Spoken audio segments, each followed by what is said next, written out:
মানুষের কেনাকাটা দেখে যেমন লোভ হচ্ছিলো তেমন রাগ হচ্ছিলো, আবার হিংসেও হচ্ছিলো। আর আমিও তাই, বাসার আশেপাশে তো মার্কেটের অভাব নাই, আমিও বিকালবেলা যাওয়া শুরু করে দিলাম। যাইতে যাইতে প্রথমে মেয়ে ফুচকা নিয়ে নিল, তারপরে আমি একটা ক্লিপ কিনে নিয়ে এলাম, তারপরে ঢুকলাম RFL বেস্ট বাইতে। বেস্ট বাইতে ঢুকার সাথে সাথে অনেক কিছু পছন্দ।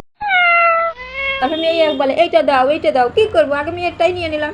দেখেনি যে মেয়েটা কিনছে, 2 দিন পরে আর এদের কোনো কাজ নাই, মেয়ে নিয়ে একটু নাড়াচাড়া করে তারপরে বাস থাক।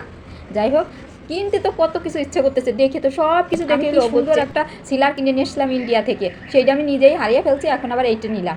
এটা বেশি ভালো মনে হচ্ছে না, তারপরে আবার প্রাণের ম্যাঙ্গো বান নিয়ে নিলাম। এই ম্যাঙ্গো বান আমার মেয়ের যে কী পছন্দ। তারপরে একটা এই যে সার্ভিং ট্রে, তারপরে একটা এন্টি কাটার। সার্ভিং ট্রেটা দেখেই আমার লোভ লাগলো, উরি আমি তো এটা খুঁজছিলাম।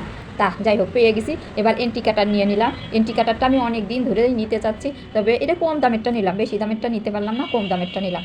যত কিছু দেখতেছি, কত কিছু যে নিতে ইচ্ছে করছিল, যাই হোক এটাই নিলাম। আর এই সাদা প্লেটটা, আমি সাদা প্লেট চীনামাটির সম্ভবত 100 টাকার দোকানের থেকে নিতে চেয়েছিলাম, কিন্তু ওইখানে আর যাওয়া হয় না, তাই কিনা হয় না, তা RFL দোকান থেকে এটা নিয়ে নিলাম। আমার কাছে ভালোই লাগলো, সাইজ আছে 2টা না 3টা, বড়টা আমি ধরে দেখলাম বেশি বড়, তো আমি এই সাইজটাই নিলাম। আর একটা আছে কেমন প্রিন্ট প্রিন্ট, ধরে দেখলাম যে খসখসা প্রিন্ট প্রিন্ট, তা ওইটা আমি নিয়ে এইটাই নিলাম। যাই হোক, এগুলোই নিয়েই মানুষ একদম ভিড়। তারপরে আমি তাড়াতাড়ি চলে আসলাম যে থাক, আমি